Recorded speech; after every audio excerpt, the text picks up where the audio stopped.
Hey guys, welcome to a new episode of This Indie Life. In this episode, I am joined by Marie of lamalife.co. We actually became friends after, supporting each other over Twitter and WhatsApp for the past couple years. She started working on her app called Llama Life 3 years ago. It's a nice little productivity app, and I'm actually one of the first users of the app because I never managed to stick with productivity tools usually because they're too complex and I have even more burden in my head of okay, I need to manage every new tool that I use. But with Llama Life, it's so simple, doesn't add any burden to my life, and I can just use it whenever I want. So that's what I love about her product. I kept talking about it on Twitter, since I use it. And so it kind of brought us closer with Marie. But so now let's jump into the conversation. Just be aware that we just started rambling about our personal life and just having a nice chat between friends. But obviously, after the first couple minutes, we start going into the deeper topics of startup burnout and, all of the dark stuff that we don't usually talk about when building startups. Once again, please give me your feedback under the tweet or in comments to the YouTube video. I really hope you enjoy it. And now let's jump into the conversation. I put some black stickers on my wall to kind of make it more serious, but I'm not even sure I'm going to keep it because I'm it doesn't fucking matter, the setup. It doesn't, we're just wanting to have cool conversations, so. Exactly. I first thought that might have been a blackboard behind you. Or is it just a bit to draw on? No, just a black. No, it's just the cheapest wall sticker I could find. And I didn't put it properly. You can see here, there's this little gap. I need to fill it somehow. Okay. But it doesn't matter. I might just take it off because you know why. So yeah, we can see what can we see behind you? Are these socks, underwear? What is behind you? Do you want to know something funny? Okay, so just because we're being real, I'll show you what I did. I actually pushed aside this chair. It's got clothes on it. I'm being super. Oh, the infamous chair with clothes we all have. I have one right there with my semi-dirty clothes that I can still wear until I need to wash them, So yeah. Since working from home, man, that's what I do. I just, they're half worn, so they have to go somewhere. I have a basket for dirty. I need a basket for half worn. There should be a place for half worn clothes. I have a chair for half worn. Yeah, but chair isn't clean. It's kind of a mess. So I'm where can we put it in a way that's tidy? Yeah. Anyway, might be a product. The black behind you looks good because it kind of accentuates your hair. There's more contrast between the black and the pink. And I think you should stay pink. I like the pink a lot. You like pink? I like the pink a lot. Yeah, I've always wanted to do it, but because my hair's black, I think you have to go it's a lot harder, and you have to fully strip it of its color, fully bleach. Yeah. Even me, they bleach it, but since it's not black, it's kind of brownish. Then it's I think in the bleach works in 1.5 hours or something, and then it's fully white, and so because I was blonde for a while too, but that was the same thing. Yeah. So thanks. No. Yeah, actually, next thing is I'm gonna get earrings. I want crazy earrings everywhere. I'm just trying. I'm having fun, basically. I'm having some fun. Go for it.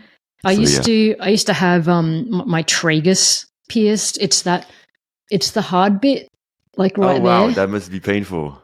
Yeah, I couldn't really heal it. I tried twice. I tried once on this side, and then I tried the other side. But it's a really tough one to heal because if you just bump it a little bit, it just flares up. And every time I got my hair cut, I don't want to do that. Yeah, basically, I got it almost healed, and every time I got my hair cut, they would just accidentally just knock it, and it just blow up again. So I just gave up after a while. Wow, that sounds painful. Yeah. I just want to do the easy part, just a lot there. Well, we'll try. Yeah. But yeah, cool. Awesome. So next time we see you, we'll see an evolving Dago on Twitter. I saw your post the other day where it's when you first started, and then you got this young, fresh picture, and then you've got now. And it's funny because what I'm going to say is going to sound very crazy, but like, I now have a stylist. Okay. Really? Yeah, I do. Because What do you mean? When I had my job, like when I had my job, I was like, I mean, having a job is so kind of like chill compared to like doing like indie or building a startup. Mm-hmm. I was like, I wanted to do something for fun, and I was kind of like recovering from my burnout. So I'm like, you know what? I make this money from my job. There's no pressure. I'm gonna hire this guy, and like this guy has like a fashion brand. He does like the fashion week. Like sometimes like he's like really awesome dude. Oh wow. So yeah, so I got this personal stylist, and he came to my place, and like we talked about what I wanted to do, my goals, and he helped me kind of like figure things out. Mm-hmm. And eventually he told me, I've got some clients like you in the past, and I know what's happening. And he basically told me, you burnt out. You had this dream that you followed and it didn't pan out. And now you're in this new phase of your life, which is the I don't give a fuck phase. Mm-hmm, and he told me like, this is the phase you're entering. And I'm like, yeah, this is pretty much it. Pink hair, might get jewelry. Like really like the reason I did pink is like, you cannot get hired at a bank with this. You cannot, like, this is not gonna hire you. Like, so like, and there's this thing of like, fuck you, that I wanted to kind of like say. That's kind of like the reasons, like, fuck this. That was the exact time I was thinking of getting pink hair, is when I quit my job. And then I'm like, well, it's just me, so I can do whatever I want. But I still didn't do it. One day I'll do it. One day you'll see me post on Twitter and you'll be like, oh yeah, I want to see that. So yeah, I think like that's actually, tied to like wanting to be free, wanting to do whatever the fuck we want. And, I feel kind of like a pirate with like a weird look, and I want to get even weirder. I thought of getting a face tattoo. That might be too much. Oh, no. That might be like, I might need to wait until I'm sure, because like that's a lot. Get a temporary fake, like sort of face one first, if you want to do I'll that. see. But I think some people can pull it off. Like who am I thinking of? Oh, who's that guy? Why am I blanking on his name? Give me clues. Give me clues. He did a song for the Spider-Man soundtrack. Post Malone. Post Malone. Oh yeah, this guy. Yeah, he's so talented, and he can kind of pull off the face tattoo. It kind of fits. I think he pulled it off. I think it's really the way to pull it off is like, you really need to own it. Like you cannot be hesitant. You cannot be like, oh yeah, I did a face tattoo. I'm not sure. It's like, you need to be 100%. I do not give a shit. And that is going to be something people feel. Mm-hmm. And then it's okay. Sure. So yeah. But yeah, anyway, so, I wanted to have you on the show. Actually, I think you made me want to pivot this show. Oh yeah. Because that was, I think, 3 weeks ago that you sent me a DM because you were starting to feel like you might be burning out. Yeah. And we ended up like talking for 1 hour. Yeah. And I was like, wow, this is interesting. This should be a podcast. And then since then, I started talking to other founders. Like I did 3 interviews since then. Mm-hmm. And I noticed like it's everywhere. Everybody has shit, basically. Yeah. At least, for sure. Because we've kind of known each other for a while on Twitter, just, DMs here and there, and then a couple of WhatsApp messages and stuff.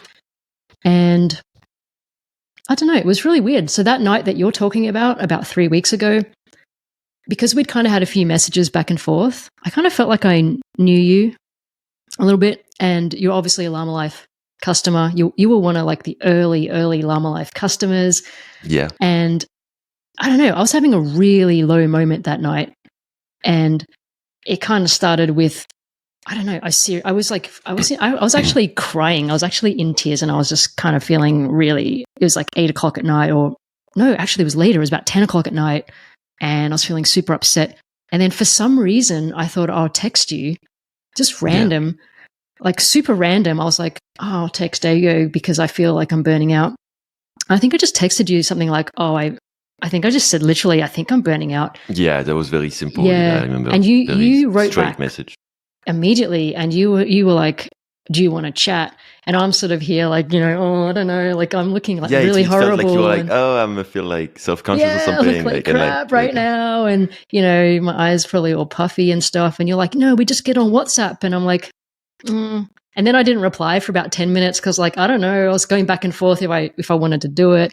And I was like, oh, screw it, And then we did a WhatsApp for, I don't know, maybe an hour, right? And that was great. Like, and I felt like I'd known you for a while, even though that was the first time we were chatting.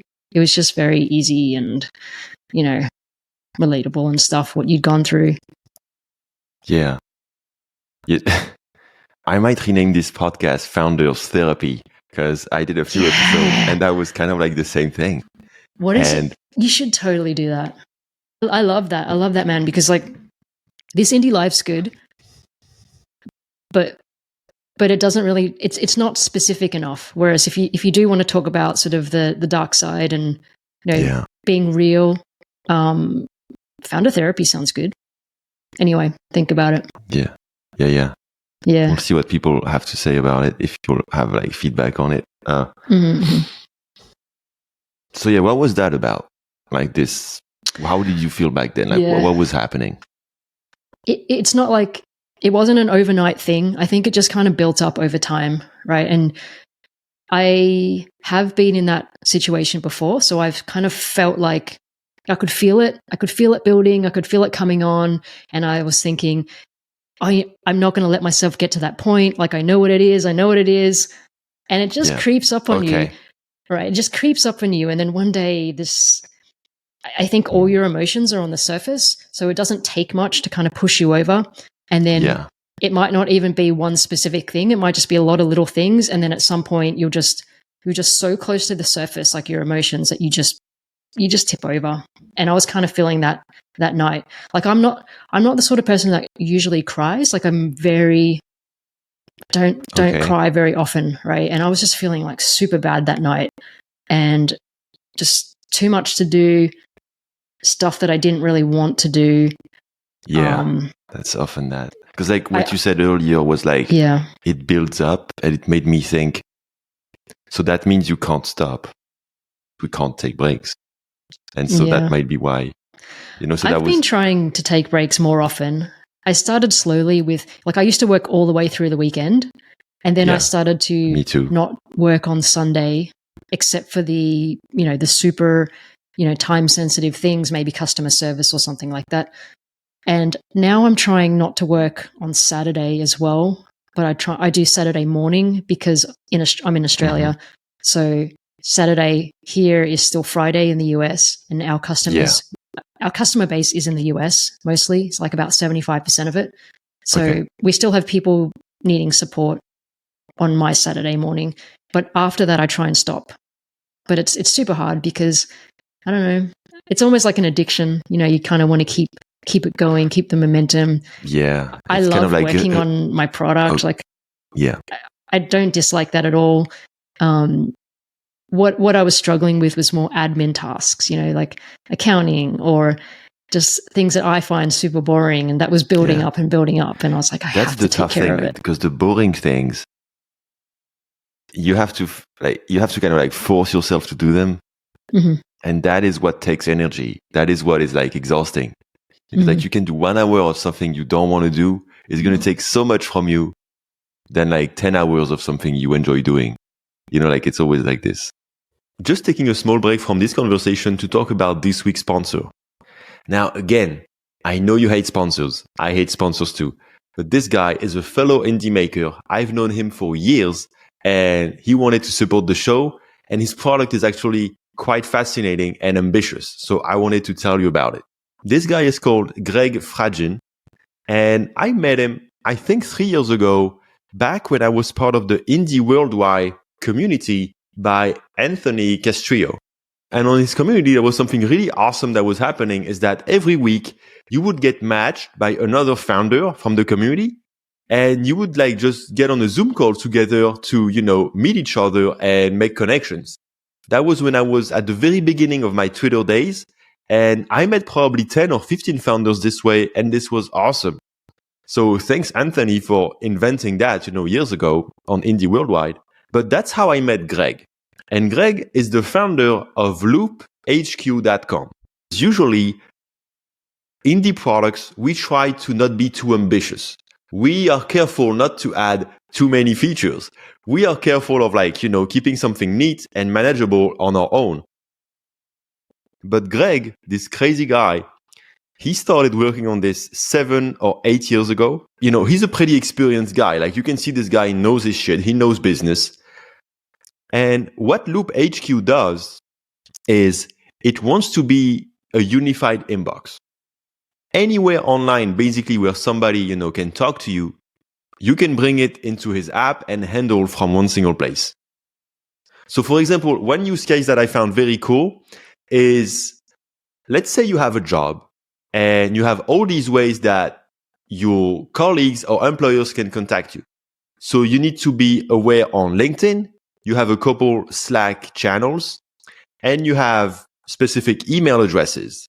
You might even have Asana, Trello, Notion, and all these productivity apps. So the way this app works is actually super simple. You sign up, you actually get a free trial, not even need to add your credit card. You just go to LoopHQ.com, sign up in seconds, and then you simply be like, okay, I'm going to connect my Gmail.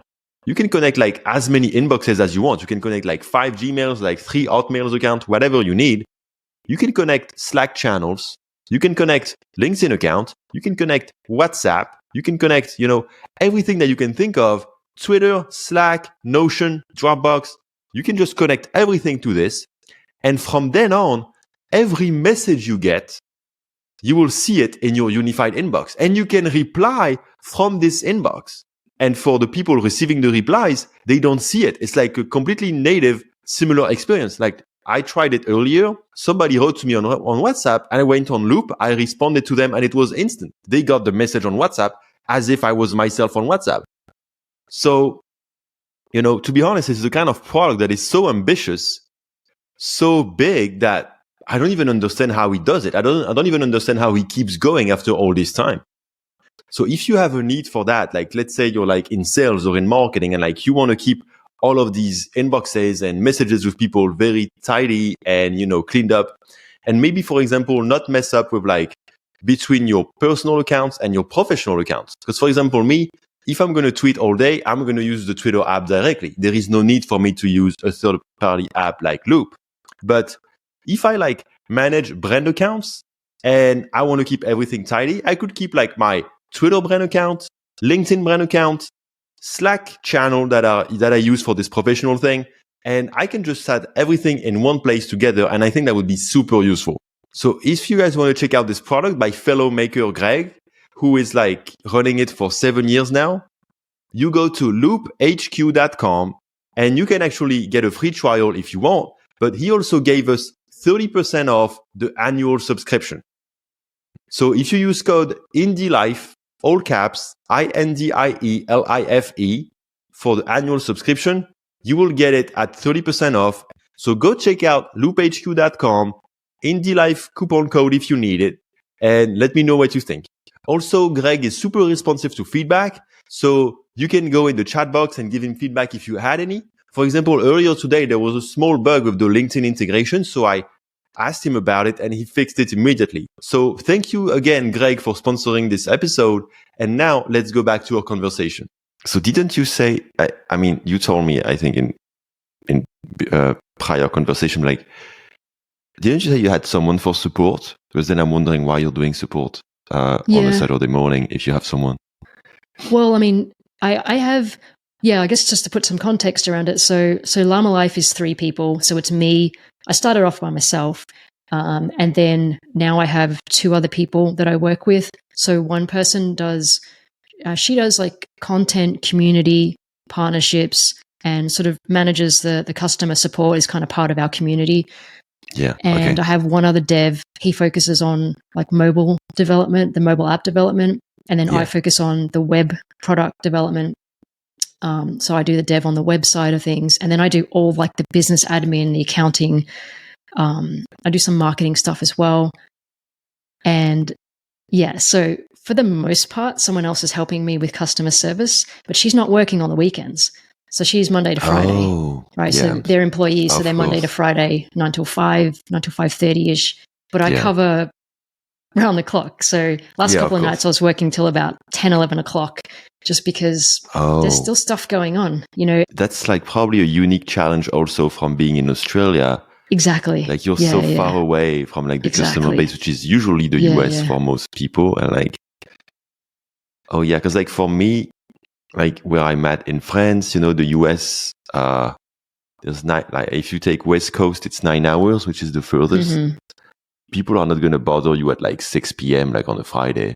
So as long as you're here until like 9 p.m., you know, after that, you know, you don't have to really worry about it. So, and there's many founders in Australia, actually, I noticed, like a lot of people, like there's quite a few now. There's quite a community in Australia. Yeah. We don't have an official group or anything, but every now and again, you know, there'll be like some bad weather or something and I'll like DM them. These are all just Twitter friends. I'll just DM them. I'm like, oh my gosh, this weather, you know, like we have crazy weather in Melbourne. It's 4 seasons in one day. So you can start off and it'll be, you know, sunny. And then in the afternoon, it'll just be like raining. And sometimes it's just back and forth. And okay, all the time. Yeah, so sometimes there'll be like an occasional like, oh my God, it's got so cold, you know, just random stuff like that. Yeah, Just kind of like bonding between Australians. Yeah, it's good. But going back to what you were saying before about sort of, you know, the support at all hours of the day, you can kind of like logically your mind goes, you just have to turn off, right? And you have to draw a line. And we all know this, like you have to draw a line. Okay, maybe after 7 o'clock, I'm not going to answer emails. Like, you know that logically, but emotionally there's something inside which is like, oh, I'm just going to go check. Oh, what if they need me? Oh, what if somebody's, but they don't. Like the product that we're working on, as much as we want to be instant with our support, like nobody's going to die because we didn't answer an email about, you know, some feature or something. But there's this urge inside me to do it as soon as possible. And I know logically I don't need to do that, but it's very hard to turn that off for some reason. And there's kind of like a switch because I think at the beginning, when you're like really trying to get your first customers, it's awesome to be like, you know, I had like set up a live chat on Logology and you just like anybody sending me something, I'm just replying instantly. Because you feel like you want to get the ball rolling. So like every time there's somebody, you kind of like do that. Those live chats I was going to say those live chats are, in a way, they're bad because they go average response time and it'll tell you. And I look at that figure, I'm like, oh, it's like 8 hours or something. It's like, that's because I was asleep, you know, like it's stuff like that. It's funny because I think it's cool. I think the good thing is to let people know, but like 8 hours is acceptable. Yeah. I think, you know, what you said about working on Saturday, because I'm like, it's cool to tell yourself, I don't have to reply to customers. But if you think, but this guy is like Friday at noon and he's asking me something and I'm waiting until Monday morning to reply to him. That's like 3 days. And that's like, oh, he might like shop around for other products. And, you know, that's the fear, you know? And so, you know, I remember like, I think that was 1 year before my actual burnout with Logology. And now looking back, I'm like, this was clearly a warning sign. And we were taking a weekend off with Lucy, who was my wife and co-founder. And we took, I think, 4 days off, but that wasn't off. That was just like elsewhere. But I was basically working in my head like all the time. We were going to the beach. We were like doing stuff, but like, and I remember I was doing customer support at like 11 p.m. And I was stressed about it. We were actually doing early access for like a new product idea that we had, like, and so I was trying to pre-sell it to this guy, and I did.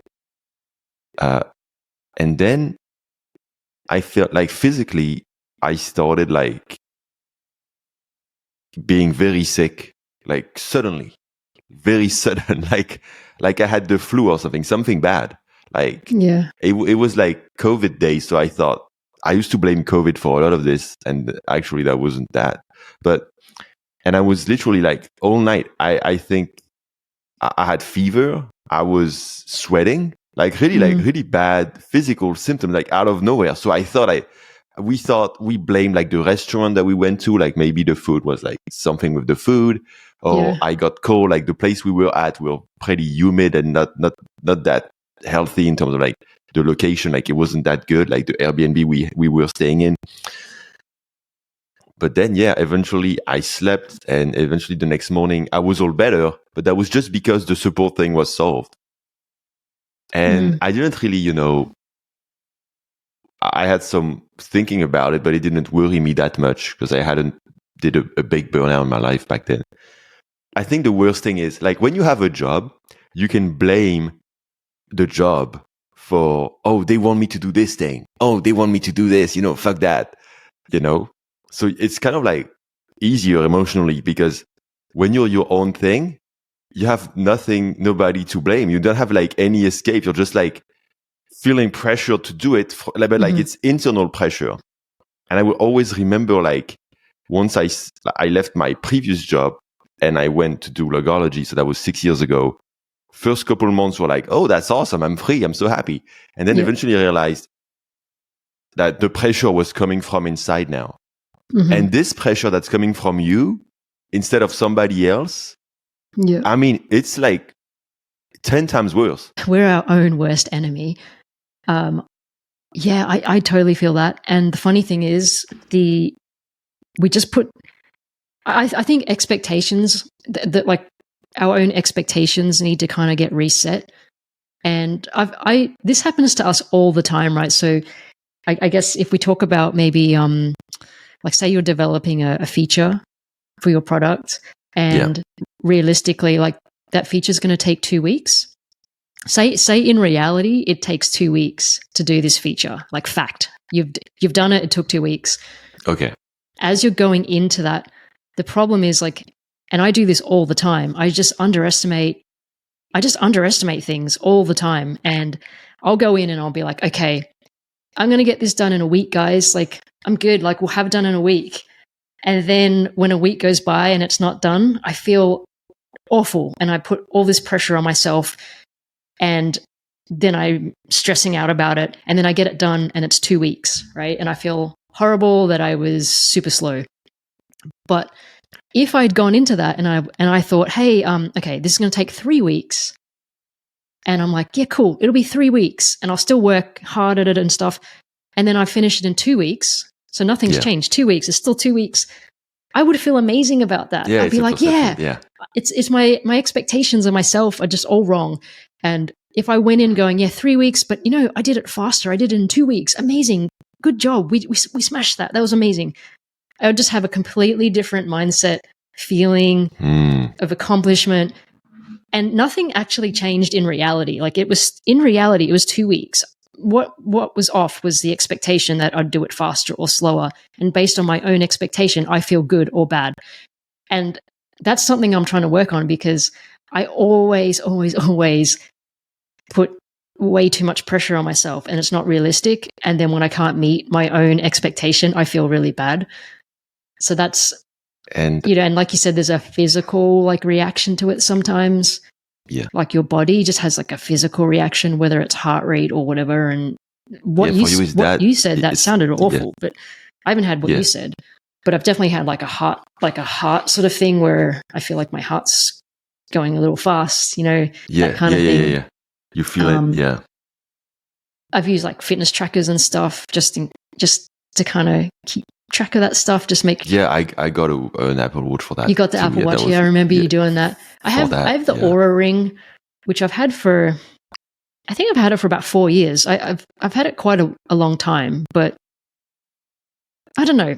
It's weird. I was going to stop wearing it about a week ago, and then I skipped a couple of days wearing it because I was like, oh, it doesn't motivate me much anymore, and I don't feel like I'm making any changes by wearing it. But then when I didn't wear it for a few days, I was like, I wonder if my heart's all right. Like, I just had this kind of fear. I was like, I wonder if if it's okay. Like, I can't see even though in 4 years it's been like pretty stable, like occasional ups and downs, I'm like, oh, I just want to know, like, I want to know if it's okay. And so I'm wearing it again. Yeah, I think you're right, because like it's and you never know what can trigger it. So yeah. Yeah. So you were talking about expectations, and I don't know how it is for you, but I know this for myself. I think the reason why it's so hard to set to give good estimate of like how long things going to take is that we're not, at least for me, it's not, I'm not 100% like purely giving an estimate. I am mostly setting a goal. You know, it's not the same. It's not like, okay, objectively, with like 8 hours of my day or like whatever, like objectively, this is how long this should take. Yep. And like, this is not what I'm doing. Like, this is more like how long I want this to take if I perform at my best, if everything goes well, and like I'm on fire every day, and like because I have other things I want to do the week after that. And so you end up like kind of like pressuring yourself, and like, but it's not really an estimate. It's more like fantasy goal of like, I want this to be so fast, you know? Yeah, you don't, that's true. Because it feels bad to feel like if you say to yourself it's going to take 3 weeks, they're like, yeah, but like you have this fear maybe that comes up like, oh, I have all these things I want to do. 3 weeks is too long, you know? And so you're like convincing yourself unconsciously, I can do this in 1 week, you know? But yeah. I think we also don't really anticipate stuff going that wrong or other things coming up. Like we actually had this problem this week. Like we thought, okay, yeah, cool. This week, so every week we meet on Mondays and we're like, okay, what are we going to do this week? We've got like a whole Trello board. There's like a massive backlog, but we still make it a point to go, okay, this week, let's check the board again and reprioritize stuff if we have to. And then we're like, okay, cool. This is what we're going to do this week. And we all kind of have our roles, and we're all very good at just like, we've got like a really good team. Like we all kind of fill all the gaps. Everyone can kind of fill the gap. And so we're like, yeah, cool, let's go. We're all good. And then, so we finish our Monday sort of meeting, and then, straight away, like something just went wrong. So we had like all these customer support things where we just released a new version of the app, and something weird was happening, like pretty bad actually. Like basically someone, like data was getting overwritten. Like someone would pay and then it would like wipe the payment sort of data. So it's like they haven't paid. Yeah, we've had this really like frustrating caching. It's a cache issue. Okay. It's so much harder than people think. Like having a phone and a web, like an iOS and a web platform, like the two were just like messing with each other. And so everyone's like asking for live sync and stuff like that. And just the fact that they were syncing, like people were in offline mode or no reception, and they were just like really messing with each other. And we had to jump on a call, like all three of us. So that's 3 people's time, right? So if you're on a 1 hour call and there's 3 people, that's like 3 hours of time. Yeah. That could be used somewhere else. So we're like, no, we have to do this together because we all have a role to play in this, because I'm looking after the web, my other guy's looking after the app, and then somebody else is looking after like getting back to the customer and liaising. So we're like, let's just do it together. We all had to do that. And it was kind of like, okay, well, it's not just the time doing that. It's like afterwards as well. Like afterwards, you spend so much time like trying to fix something like in the moment and live. Like my energy was just drained. And so it wasn't just the 1 hour for me. It was like after that. Yeah. After that, I was like, oh, I feel like I need a break. I'm just going to go get some food or something. And I need time to recharge a little bit after that. And I think what happens with burnout sometimes is like you don't let yourself recharge. Like you're kind of just running, your fuel tank is kind of just on empty. Oh, yeah, exactly. Yeah. And then at some point, like, you know, with a car, right? Like you're not really supposed to run it on a really low fuel tank because there's like dirt and stuff at the bottom. Like it's not at the bottom of a fuel tank is kind of disgusting apparently. And it's not, you're just getting like really dirty kind of fuel. And it's kind of like your phone battery. Like it's better to have your phone between 20 and 80. 80, yeah. It's kind of like that. And when you're about to burn out, I feel like you're kind of hovering above, like just above 20%. You're at the bottom of your fuel tank and it's kind of just disgusting down there. But you're like, I can just make it a little bit longer before I have to fill up. Yeah, and every day that you spend at this level, like you're actually using kind of like, backup generator. That's it. Yeah, you're using your backup generator. And eventually I think when you burn out is when you don't even have the backup generator anymore. You exhausted the backup generator and now you're fucked. That's definitely how it felt for me. Since we're doing like sort of bad analogies, it's with the phone, say you're on 20% mode. I think this was a good analogy, Marie. Please. Okay. But I was just thinking like on the phone, right, when you're down to 20%, battery saver mode kicks in. And, obviously with battery saver mode, it's not, you don't get all your features, it's limited. Oh, nice. So you're kind of just running on battery saver mode and you're like, okay, I can make it through this day. But what I'm putting out is going to be not as good quality, or I'm going to make mistakes, or I just don't have like my full capacity because I'm tired. Yeah. And then you go battery savings full mode dead for founders. Yeah. Wow. I like that. Or like on the watch, like when it's like empty, like it's basically just showing the time and literally nothing else. Oh yeah, that's which is what a watch is for. But like it's cool. Yeah. And that should be like basically the only thing you keep doing is like maybe you only do like product, or you only do like one thing, or maybe some coding, and you cannot do anything else. Do something you love doing, whatever that is, whether it's coding or writing or something. But that's so sad. The watch thing's so sad. It's like I have no power to do anything else, but I'll do my bare minimum, which is what I'm designed for, which is here's the time in black and white. Yeah, I love this. It's so sad, but it's like, oh, poor watch, it's really dying. Like, I'm going to give you the time. Always on display, not off. That's so bad. That's like my Kindle. I have a Kindle. Yeah. It's kind of like the watch, right? Where when the battery runs out, and it's even more dire because a Kindle uses e-ink, right? And e-ink doesn't draw power when it's off. It can just stay on. Yeah, it can stay on the last thing forever. Yeah, but I killed mine. Like I'm a really bad reader. I'm really bad at reading. I struggle like a lot with reading. But I still try. And so I have a Kindle, but I hadn't used it for so long because just hadn't, right? And it was so dead that like, after a while I was like, okay, it's going to die. And it showed the battery thing on it. But then it got so dead that it's like completely off. And that's a Kindle. Yeah. No, yeah. Oh yeah, my Kindle is the same because I let it idle for like months. So eventually it just dies. Yeah. Well, that's how it is. But I'm trying really hard with the expectation thing, and I'm also trying to, I think just be more aware of my energy levels as well. Yeah. Because, I just feel like they fluctuate a lot depending on what I'm doing, and I know I only have a finite amount. And I'm not sort of talking about energy as in getting up and running and being all like excited during the day. I'm just talking about like mental. I'm talking about mental energy.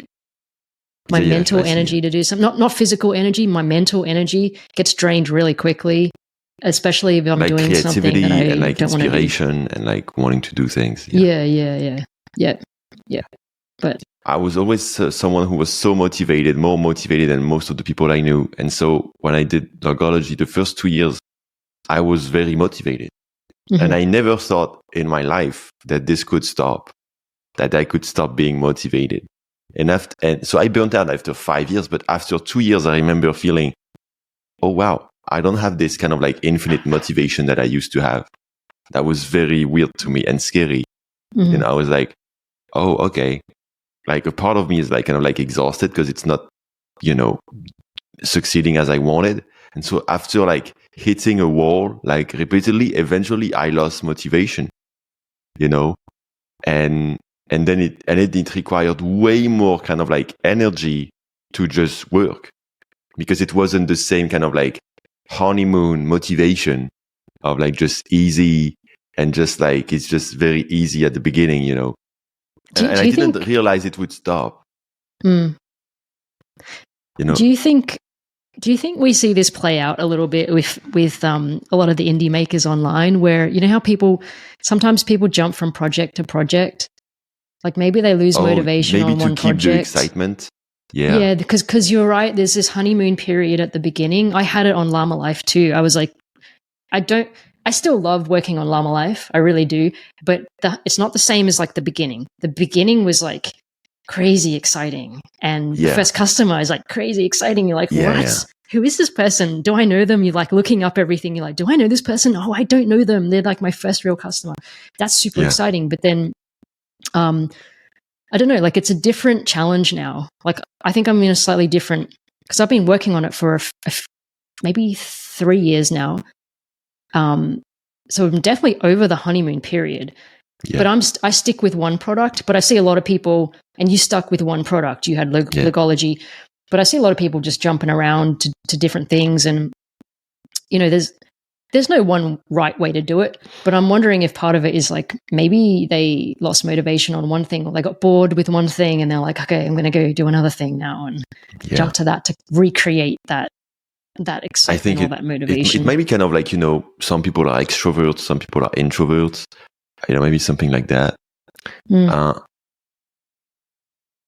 You know, I wonder if there's a best way or if it's just like different, because you see a lot of like the successful founders on Twitter, they tend to be of the jump from one idea to the next category. At least that's my perception. But I don't know if it's just because they're usually also talking about it a lot, and like, so like you see it a lot. But at the same time, you also see people with like making just like a good living, not like huge, but like a good living with just one product, you know, they stick with for years. Yeah. So I don't think there's a right or wrong way. I think you got to find the right way for you. Like if you can jump around from product to product and that works for you, and when I say works for you, you're happy doing it and you're making a business out of it, right? Yeah, because it's about being happy doing it. Yeah, I think so. Yeah. Yeah, but it's also the business part too. So if someone is able to make a business by running 10 small products and they're happy with that and that's their goal, and they're not working crazy hours, like if that's their goal, that's great. I reckon that's great. But then there might be another type of maker where they've got one product and they're making a business out of that. Like the key is like you have to make a business.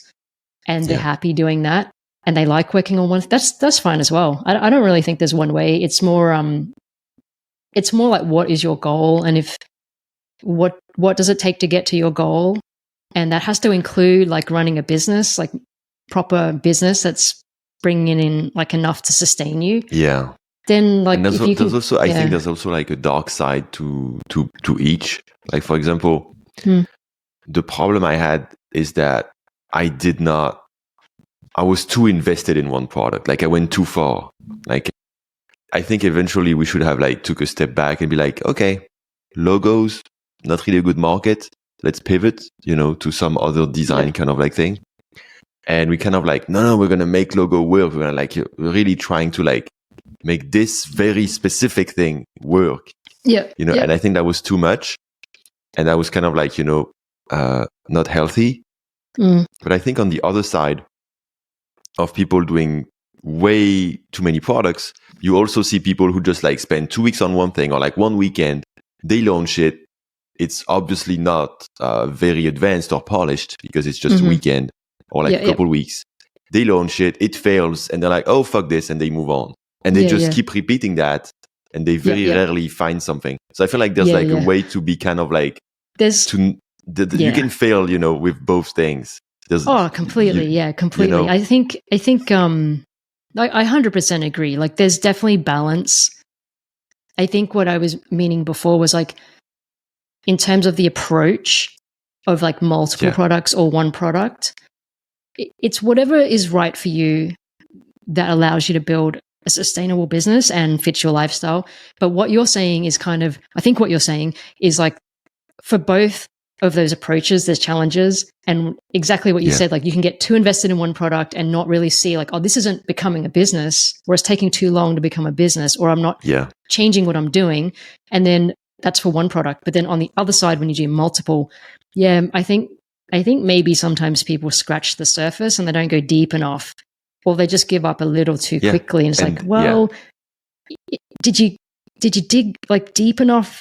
And that doesn't mean you have to spend like 2 years on it, but maybe spend more than like spend 3 months, you know, maybe spend exactly. 3 or 6 a month months. Might not be enough. A lot of people go 12 projects in 12 months. I'm like, is that enough? Like, It's I funny, don't know. like I don't think so. you're very good with analogies, because you just said like about digging, and I'm thinking, imagine there's like some, gold thing in the ground, like let's say at like 10 feet underground, and some Oh, people are yeah. gonna dig, like I dug Yeah. like 30 feet, so Yeah. I went way beyond it, and there's nothing to find because like it's too far. Yeah. And some people, they just go 2 feet, and they Yeah. just like go 2 feet everywhere, and I just went Yeah. 30 feet. I was at the right spot, but I was 30 feet, so that wasn't good. And some people just go 2 feet everywhere. And Yeah, so yeah. you had to go 10 feet, so it's kind of Yeah, like you just a have to go a little balance. further, but it's kind of hard, right? But not Because you're too like, well, far. how far do I go? Like when you're in it, it's really hard. When you step back and reflect, like when you finished logology and you step back and you reflected. It's obvious now, but yeah. You can kind of see, like I read your tweet when you closed it and was like, all these reflections, they were really great. But it's so hard to see all of that when you're like in it. Oh yeah. Yeah. Yeah. And sometimes it's your baby too, right? Like I try and catch myself because I'm pretty emotionally attached to Llama Life as well, but I try not to be. Like I know that I'm like really like this, like doing this, but I think if you really want to do something like that, there are other ways to make it work as well. So we haven't talked about this yet, but when you work on one product, like say Llama Life, if it's not working as quickly as you want it to, but you have something, which is basically the situation I was in, we have really strong like product. We have really strong like customer fit. Like we get so many emails from customers saying they love it. It's changed their life, like crazy. Like I've done other startups before, nothing like this. Like people are crazy. Like this is amazing. Like they're just gushing over it. Right? Yeah. We get so many emails, but the price point is really low, and we're in the productivity. It's like $5 a month or something. It's now $6 US per month or $39 per year. So it's B2C. You have to sell like a lot in B2C to make it. And even though we have this really strong like customer fit, we don't fully have product market fit yet, because product market fit includes like the business side too. And the market. The market, right? Overall market. Exactly. Usually people focus on product only, but like that's really the market side. Yeah. So for me, like, with my calculations, I was bootstrapping it and I was like, I'm going to run out of money before I can make this work, but I know this is going to work. Like I have a really strong feeling and I've got data and I've got customers saying how much they love this. I just need more time to like make it work. And it's not just people love it. Yeah. Because we had that with logology, is we knew people loved it, but we didn't have the market. So what you're saying is like you also know that you also have the market side of things, that it's just about you need to reach it, but you know it's there. Yeah. So for our market, we've changed this a few times, but we've figured out like, and it's kind of, in retrospect, there's no surprise, because our biggest sort of customer group are people with ADHD and focus challenges. And it's no surprise, like looking back, because like I have ADHD and I made the product for myself. And so all the features that were put into Llama Life in the early days were all kind of geared that way. Now, we do have people who do not have ADHD who love the product too. What kind of feature, like what's the first feature you're thinking of when you're saying that? Oh, yeah. So there's so many little ones, but I guess one really obvious one is it's called Chimes. And what it does is like, I don't even know if people know what Llama Life is, but basically what it is like it's kind of like a to-do list, except that every task has a countdown timer attached to it. And when the timer is running, you're meant to focus on, try and do one thing at a time and just that thing. So it's meant to really hone your focus and keep you aware of like how much time you're spending on stuff. And while the timer is running, there is also a chime that will play at an interval of your choice. So say I have a 30-minute timer, and during my 30 minutes, I'm trying to focus on this one task. But maybe I got distracted, and maybe I started looking at like Wikipedia or like looking up some movie or something, and I went down a rabbit hole. The chimes like will play every 5 minutes or 10 minutes or whatever you want. And it'll just play like a little sound in the background. And when that plays, you're like, oh crap, I'm supposed to be doing this other thing. And it's meant to bring you back. It's meant to actually break your focus, funny enough, ironically, and bring you back to what you're supposed to focus on. So that was one feature. And all our customers with ADHD are like, I love that chimes feature. So I guess where I was going with this was we kind of found like the market, and there are like 350 million adults or something like that with ADHD in the US. It's pretty crazy. So the market's big, but how many did you say? 350 million, I think, is the stat. 350 million is basically the entire US population.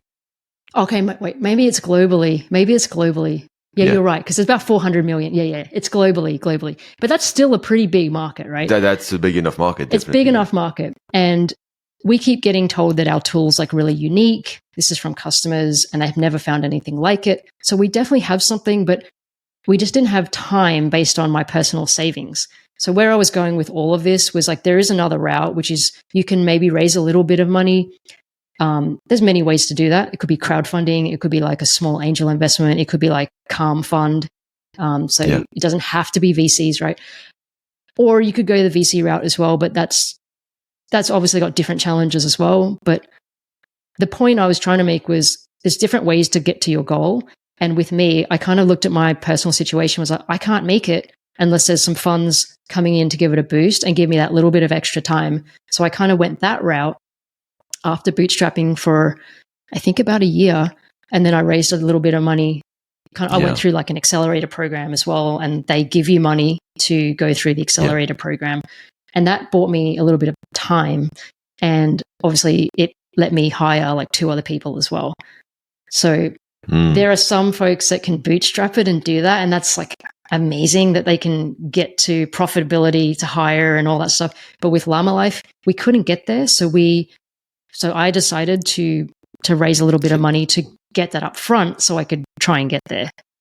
And you know what I like about this is that it kind of like helps you also stay out of your fantasy, because I think like you're really like taking the step and be like, okay, I want this to be a real business. I'm hiring a couple people. I'm going to do this. We'll see if this works out.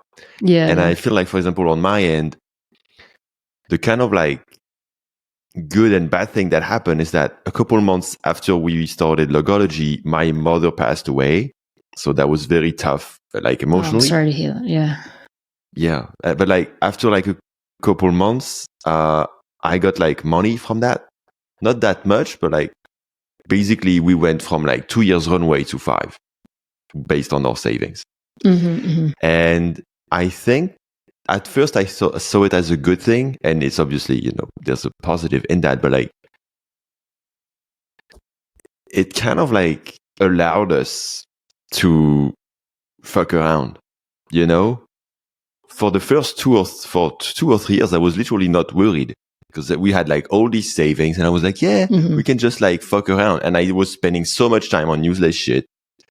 And so that was kind of like a blessing and a curse. I think what I like about what you're saying is like, it forces you to be like, okay, this is a business. This is just not us playing around, having fun, building a little product instead of like building a business. And I remember people told us, like other entrepreneurs told us, maybe you should like do this accelerator program and get some money. And we're like, we didn't want to do it, but it's also because we didn't want to like, I think unconsciously, we didn't want to do a business. We don't want to have to do this shit. We just wanted to do our nice little product, have fun, you know. My wife just wanted to do logos, you know, wanted to design cute logos all day. And I wanted to like do a cool product. And so, you know what I mean? Like it wasn't like we didn't do this. We didn't set out to build a business. We set out to have fun building a product we loved. That is a completely different thing. Yep. Yeah, I can relate to that, because Llama Life is actually not my first attempt. It was, I think, like my 4th attempt. So after I quit my job, I had that same feeling as you. I was like, yay, I'm free. I can do whatever I want. I have, you know, I actually was like, I have 2 years of savings. Yeah. Same thing. And it's too much, right? And I was like, I should have done 2 years, but I should have like cut it in half and said, I'm putting that aside. You can't touch that second year. That's your savings. Leave it alone. But I was like, no, I have 2 years. I'm good. And like my first day, I'm like, I'm good. I'm just going to go for a walk, whatever. And the urgency, the urgency is not there. And I'm like, I want to have fun. I'm going to, you know, do this and learn to do that. And it was so silly. It was like, oh, I'm going to get the whiteboard out. Let me I was playing startup, but I wasn't doing startup. Exactly. I was playing. Just I was like, you're playing a game. I've got all these ideas. Which one am I going to do? Let me like try and figure out, validate that idea. And look, some people do this really well, but I know I'm talking about me personally. I was definitely playing startup. I was like, I'm going to MVP, whatever. And I'm like, okay, cool. Then, 1 year goes by. And this is not even with Llama Life. This is like 1 year goes by. I had some other ideas. They didn't work. And I was really unhappy. And I'm like, why am I doing this? I'm not earning enough. And I'm just destroying my savings. And then another year went by. And then COVID hit. And I'm like, oh my God, I can't even get a job if I wanted to. Like, it's like full on in the middle of COVID. And so urgency just slapped you in the face. Like, woke you up. And then I was like, that's when I learned to code. And I'm like, I'm going to learn to code. Then I can just make whatever I want. And I might as well do something like that during lockdown or whatever. But yeah, it's like, I didn't have that urgency at the start, even though I was eating into my own savings. But some people might. I think it just depends on the individual. But for me, I just didn't have that urgency. I was still like, I still got this, money. But the thing that the investors have done for me, and look, I don't like doing this, but like every month I have to do an investor report. Like, you're taking money, somebody's money. And it's not like, okay, so we didn't raise like a massive amount. To put it in context, we raised $680,000. Yeah. Which is still a pretty big chunk, but it's not like we raised like $10 million or something like that. We raised what we could and what I thought we needed to kind of get us through what I said before, which like get us through that stage where we can be profitable and stuff and hire people and like and as soon as you hire have like people, a good it's very expensive product very market quickly. fit and stuff. But it's still not nothing. So you've just taken this big chunk of money. You can't just be like, I'm going to do whatever. Like you have freedom to do what you want, but you have to be accountable. So every month I have to write an investor report. It's not very long. It's just an email, but the email has a certain structure. We talk about our numbers. We look at churn. We look at growth. We look at what we've done, what worked, what didn't. The good thing about that for me is there's some structure and it really holds me accountable. Every month I'm looking at these numbers going, okay, are we doing the right thing? Like, do we need to reprioritize? Like, what direction do we need to go? Like, was that, did that work? It didn't work. You can't bullshit too much. You can't bullshit yourself. Because they're just the numbers, right? Like, you can't change the numbers. The numbers are the numbers. So you're like, okay, well, these numbers weren't great this month. Why? And it's okay if they weren't great, but you've got to do something different. You can't just keep going if they're not great. But I think if I was by myself, I would be more likely to be like, this is not going well, but no, it's okay. I'll keep going. Yeah, that's my personality. I'm just like, okay, I would be the same. I would be like, eventually it's gonna turn around. It's gonna be fine. Yeah. But because I got to write this report, and actually I have to do it this weekend. It's supposed to go out on the 1st of the month, but I always am like, the first weekend of the month is okay. So I have to do it this weekend, and I'm not looking forward to it. But it will make me go, yeah, okay, what's happening now, and do we need to change some stuff? And the funny thing is, after I write it, I'm always very happy at what we've done. Like, it feels great. Like, we accomplished so much review stuff. The progress. It's a review. Yeah, because we say, here's what we did for the product. Here's what we did for marketing. So the structure is like product, marketing, and team. And so okay, cool. Every month, and then like other metrics and stuff, but the other sort of what did you do kind of section is like product, then marketing and team. And so, I know a lot of indie makers struggle with marketing. Marketing is really hard, but I can't leave that section blank, right? I have to put stuff in there. That's why I said that was so awesome. I'm like, okay, product, we have marketing, to do team sounds perfect. Like, that's everything you need. And we talk about the team, like what good stuff happened with the team, like any challenges, did people get sick? Usually like stuff like, I got COVID or whatever. It's like, okay, well, the team was down like for half the month because 2 of us got COVID, like stuff like that. Yeah. But it really does kind of hold you accountable to building a business. Like serious, like sort of, is this a business? And if it's not, then, well, that can happen sometimes, but that's definitely not our goal. Like, that's not the intention. Like, we want to keep going. And that might be bringing like an interesting balance, because I feel like when you have a job, you're like 100% accountable to someone else. But like when you're indie, you're not accountable to anybody. And like, I feel like, we want to run away from this accountability in a way. Not just the accountability, it's not why we leave, but like it's a part of it. And I feel like it might be a nice balance to be like an entrepreneur, but maybe have some accountability by, like you did, this gives you some accountability, and this might bring a nice balance to like, so it doesn't go in all directions all the time, Yeah. And it gets a bit more. I'm just speaking personally, like what it's done for me, but I think there's like, I see successful indie makers who completely bootstrapped, completely disciplined, Oh yeah. Tony it can be done. Yeah, it can be done. It depends on the person. It's impressive. It depends on the person, but also depends on the product that you're making. Like, what does that product need, or what does that problem need? And I mentioned before, like Llama Life in the productivity category, it's like the worst category to be in, right? It's the most crowded category. Everyone knows productivity tools are. It's very hard to be successful with a productivity tool, but that's the product I want to make, because I see it's making a difference. Like when we get these emails, like I see it makes a difference. So I'm motivated by that.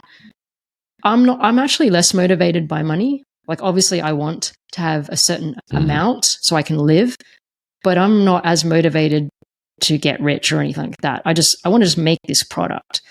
So now the motivation is because you see it help people, and you really feel like kind of like a mission that you feel that you have. Yeah. I kind of feel like this sounds like a little bit like in the clouds, but like I kind of feel like it's my life, like my life's work. Like I really feel like this is what I was put here to do, like this product. And I've tried several other products. Like I feel really like this is the product. Like this is the thing I'm supposed to be doing. Yeah. And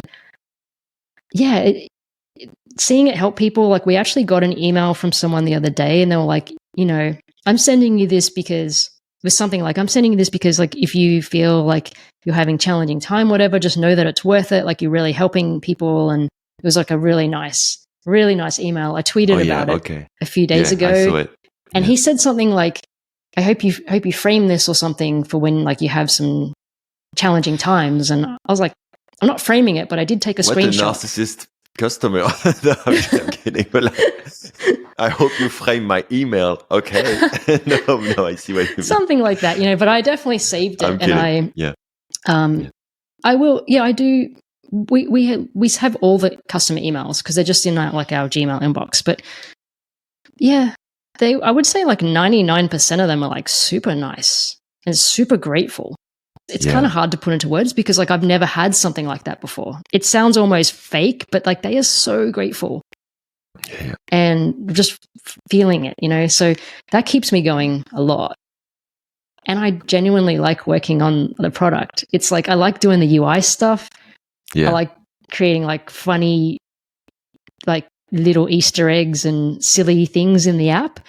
And apparently our audience like that too. Yeah, it's very cool. It's cute. And I actually don't think I could work at like a big tech company who first of all, I don't think I have the skills. Like I would totally fail like some coding exam, but I don't think I'd be able to work on the stuff I want to, which is like these, I like working on like micro experiences, like micro like interactions or UX stuff.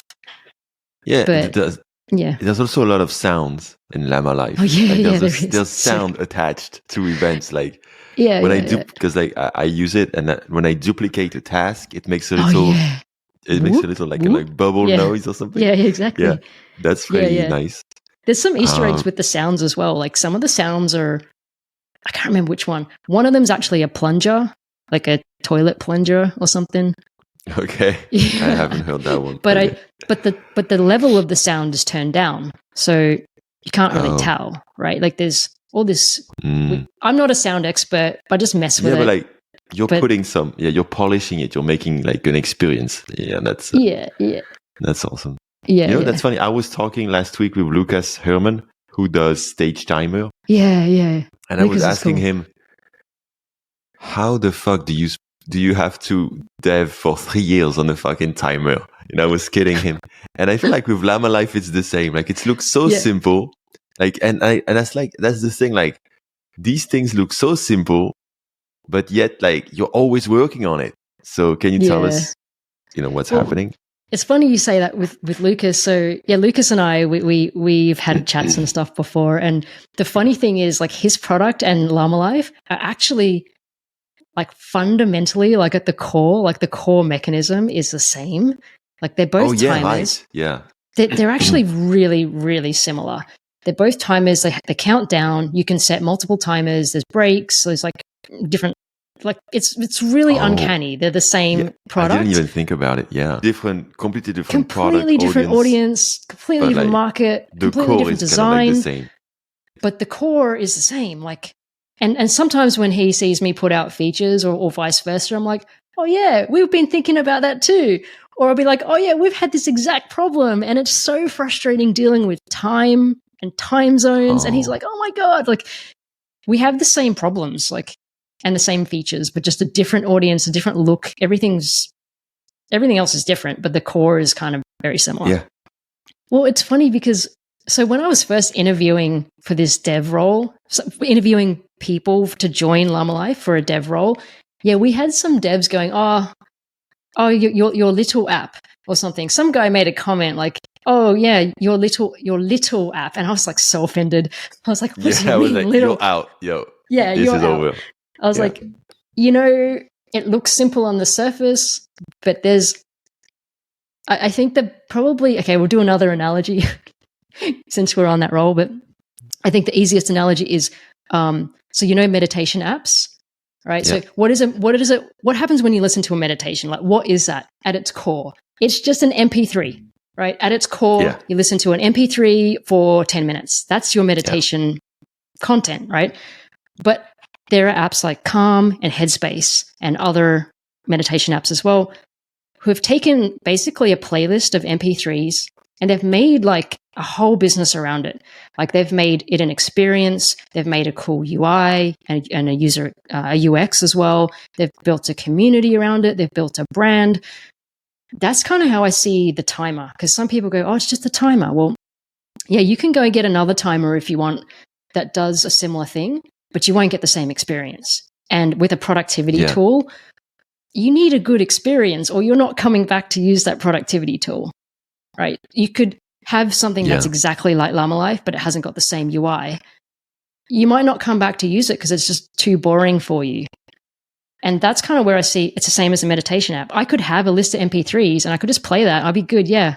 But that's not going to track my streaks. It's not going to track like, it's not going to give me educational content. It's not going to play nice sounds like to get me warmed up. It's not going to, it's not going to play a sound toward the end of my meditation and get me out of the zone or get me into the zone.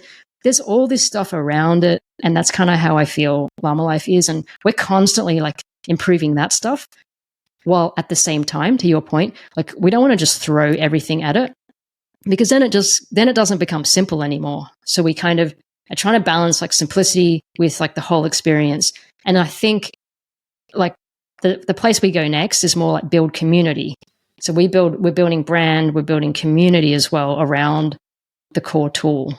So that's what we've been. Community is a good idea, yeah. Community is something huge for us. Like we have one person, I mean, she does multiple things, but one thing that she does is community. Like we try and support the community, like just get feedback from the community. Just it's hard to describe. It's so intangible, but we definitely focus on community and do content and newsletters and stuff like that for the community.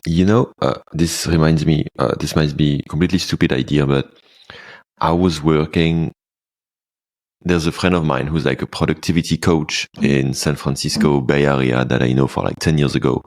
And he had built back then, just for his clients, a tiny Ruby on Rails app that was a lot like Llama Life actually. It was called the Action Game.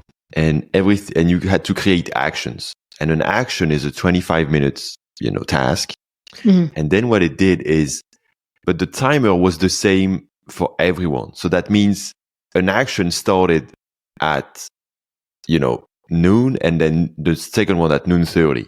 Like every 30 minutes was like an action. You couldn't change the start of the action. Okay. And you had to kind of like catch the train. That was something that I really enjoyed. And then after the 25 minutes, you had to spend the 5 minutes, like you had to review what happened. Like you had to kind of like think about it and be like, okay, what did I do good? What did I do wrong? How did I feel? So I was so focused on productivity back then. I used to do like 20 actions a day. So after a while, you stop reflecting because it's so intense, especially 20. when you're mindful. Like it's so intense. Yeah. But what I was getting at is that eventually he had it kind of like a community side to it.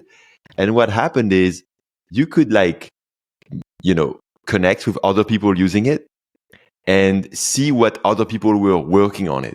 And since everybody was starting at the same times, that just made me think of that when you said community, because I imagine all these founders who like don't want to do marketing, but maybe on Llama Life, every Thursday is marketing morning for founders. And then everybody's doing marketing tasks and we're like motivating each other. They just had this crazy idea, pop I like the, everything's at the same time. It reminds me also of that app called Be Real, where everyone's got to take a photo at the same time. Doesn't matter whatever you're doing, just take a photo of what you're doing right now. It kind of reminds me of that. There's something with that. Yeah. That's a super cool idea. Maybe we'll do something like that. Cool. So what is it going to look like? Like, what are you going to do to build that? For community? So we do like a lot of newsletters. We do kind of a monthly newsletter, and then we have like a tips and tricks newsletter. We just started like a new campaign actually. It just like started a week ago, like a kind of like an onboarding thing where every day we send people a very short email with a meme about productivity. Okay, and cool. then just some tips and tricks. So it's that kind of thing, and people respond to it. One thing we do is like we don't hide behind the product. Like we put our names everywhere. Like people know who's working on the product. Okay. So when we write a newsletter, it's not just like from Llama Life, it's from Marie, like Gia and Nyi, that they're the two other people I work with. Like we just put our names there. We'll put our faces sometimes. Like we like working together. So sometimes we go do silly things. Like we had a team event where, it sounds so funny saying team event, like a corporate thing, but it's not like that. Basically two of us are in Melbourne and one of us is like a little bit further away. So we flew him down and we just like hung out for 3 days and like just did stuff together and just put the content on social media. Like we did an escape room and we like smashed it. We got out like with 15 minutes to spare or 16 minutes or something. I like how you're we just kind of, I guess, just kind of be real. Like we try and just be real. Like this is who we are. Like, and that helps build community because we're not it's not like a faceless product. Like you see the people working on the product and you can see that they're, working hard on the product and passionate about the product, that kind of thing. And I think people can relate to that. There's this other founder that I like, Dashil. I know Dashil. Dash. Yeah. And she does a product. She's really good at community. Yeah.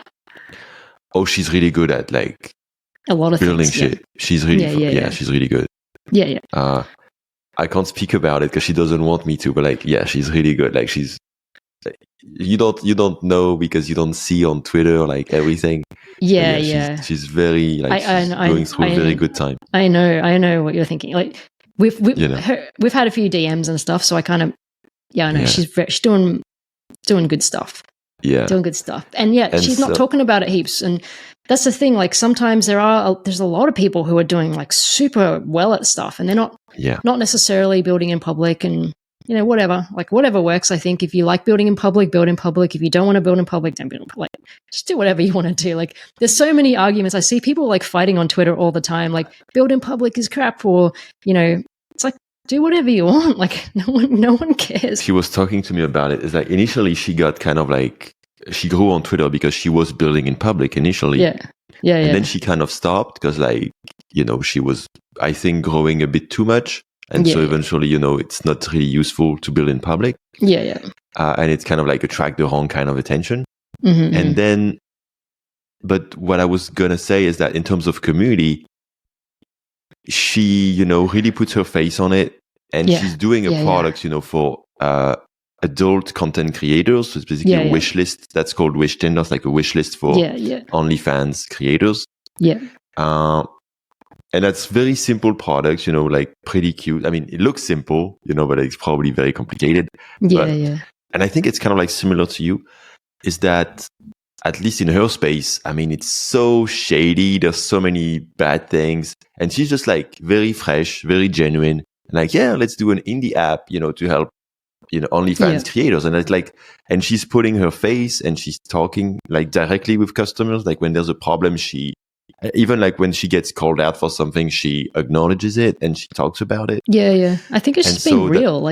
Yeah, she's being real. And like kind of like you, like you're like, and in productivity space, you're going to see all these LinkedIn B2B type approaches, and you're just coming in, as yourself, you're real, and you're just like, yeah, that's very attractive. And I think it's similar to like Wish tenders. Like there's like a nice UI, like it's kind of like welcoming. Yeah. And it's like a kind of like a new vibe of like going to do very polished UX, very welcoming, and then be real with people, be authentic. I mean, it's a great way to stand out compared to like the more established and more like we're like a big company, but like they're like colder and less human. Yeah. I think for me, like it wasn't really a conscious decision. I'll give you an example. Recently, like we had this massive, I made like a crazy mistake, and basically I deleted some data from production, which I got told afterwards. Every dev has their moment where they delete something from production. Oh, yeah. But this was my moment. This was my first moment. Yeah. And it was, man, I was devastated. Like seriously devastated, right? It was bad. Why did you delete? What happened? I deleted people's tasks, which is basically like the whole product. That's the product, right? That's the core of the product. That's the product, yeah. Yeah, so we were trying to create some efficiencies because some, people say, hey, I want to delete my account, and we were manually doing that. So I was trying to write a script to delete accounts. Yeah. Dangerous stuff. Like that's just dangerous, right? Yeah. And as part of writing the script, I was just trying to test I was actually trying to prevent deleting tasks. And I was testing like, okay, what would happen if I do this thing? Because I'm trying to prevent that. And I got to like make sure I code something to protect that. And I didn't realize my env, my environment variables were just like messed up.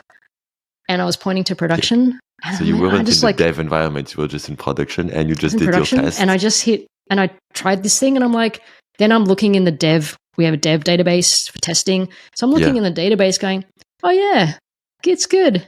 It's great. It doesn't affect it. Great. And I was like, great. And then I was like, I'm going to go for a walk. Yeah, great. And I went for a walk. And then my phone starts going off. Like I start getting all these emails from customers going, my tasks are gone. My tasks are gone. And I ran. Shit. I think my face just went like white. And I just like, I knew exactly what had happened. And I ran so fast back to the house. And then the girl I work with, her name's Nee, she's like messaging me. I saw the emails and I'm like, oh my God. So like we get on a call together, the three of us. Yeah. And like basically, yeah, it was completely my mistake. Like I completely effed up. Like, and so this is 7 o'clock at night as well. And we're just like, okay, here's what we're going to do. And we all went and did our thing and we fixed it. But then I had to write this massive apology note to the customers, right? I think I remember that. I haven't been affected, but I remember that. Yeah. So not everyone was affected. Oh, actually, I think everyone was affected, but I guess not everyone cared. Maybe they weren't like active users or something. But I sent an email out to like usually 20... it's because I think I have tasks, but then I don't have pending tasks. Like I just put them for the day. I don't like prepare. That was the saving grace because we're more like a day tool, like a day planning tool. People don't plan a whole project on us. That's just use us for the day and that's it. Yeah. So I sent this email out to like 20,000 people, and I just said what the truth, right? I was like, I messed up and I'm devastated and I'm really sorry this happened. And it's on Twitter somewhere, but I wrote this email and it was crazy. People wrote back. That was so nice. Like, I think we got like 100 emails back, and they were like fully. There was maybe 2 people that were not nasty, but just sort of more like so, like, you know, neutral. Well, like, but make sure this doesn't happen again or something like that. Not even, not that, but more just like, just upset that their thing was gone, which fair point, like fair enough, right? But most of the emails we got back were like, oh, don't worry about it. Like, you know, just it happens. Like, okay. And some people were devs and they're like, it happens. If you're a dev, like this would happen. And some people were like, don't beat yourself up over it. Like, I hope you don't lose sleep over it. And just really supportive. But I think the reason they're supportive is because like they know there's a real person behind this. Yeah, that you had messed already up. been in. You know, they got the emails. They feel with the UX and the UI. They feel that there's some care about it, and so they connect. They with know you. that I genuinely like I care. Like I was so devastated, man. Like, I was just like I was so upset that night. But then I went to bed and I was okay because we got like all these nice emails. So I actually slept okay that night. And I that's totally so did nice. not. It's kind of like when you delegate something the first time and you realize it's okay. You know, like like people, like you can trust people. You don't have to worry. Like you can trust your customers. You don't have to be perfect. You can like your customers will love you. It's okay. That is awesome. And you know, obviously, we did stuff to prevent that happening again. We've got like new procedures around it and backups and things like that. And so that was also communicated, but I'm a little bit scarred by that still. Like every time as a team, sometimes we talk about the deletion event. Like it's a thing now. We're like, remember the deletion event? Yeah. So we learned from it and, you know, but I guess the point was more about community and like, you might not see it in the like as you're doing it, but this was an example where I think if we didn't have that community, it could be very different. Like if we didn't have the community knowing us, like that would be very different. Like, oh, you deleted my stuff? Like that's kind of a big deal, you know? Because because I think what happens is that if you don't have the connection as a customer, you're just scared that people don't care about you. For this company, I'm just like a number or something and they don't care. So like, this is the fear. But once you're connected with someone, you know they care. So it's like, okay, it's all good because you have the trust, that is established. And it's the beautiful thing, you know, when you open yourself, when you're authentic, when you have this community bonding, you have trust. And once you have trust, you know, everything is easier. So I feel like it's really about that. Oh my God, awesome. Man. I have to. I'm so sorry, but I have to go soon. I'm actually. I was gonna wrap it up. Oh, okay, cool. Perfect. But you edit this, right? Or you could leave it in or whatever. Yeah, no, it's like Friday night here, and I originally didn't have plans, but then someone messaged me like, "Hey, you want to go meet like at this?" Yes, I'm going to go out and grab a drink somewhere. Yeah, so let me wrap it up. Yeah, cool. Go for it. Yeah, so that was awesome. Do you have like a couple places where people can find you, you know, before we wrap this up? Yeah, so I'm very active on Twitter. I'm at 3 Hour Coffee, spelled out like 3 hour and coffee on Twitter. And I think that's probably the easiest place. And then Llama Life obviously is like at Llama Life. We managed to get at Llama Life, which is a whole nother crazy story, but we didn't start with that. And then someone just gave it to us. I don't know if this is a community thing as well. You had at Llama Life app. And we had at Llama Life CO. Because the website's a .co. And the person that had at Llama Life, literally, like I woke up one morning and they just was like, hey, you want this? And I was so nice. What? You never hear about this. You never hear about this kind of stuff. That's awesome. It didn't ask for any money or anything. Just like, I literally woke up and he was like, hey, you know, this handle doesn't really mean anything to me. Do you guys want it? Like, I love what you're doing. If you want it, you can have it.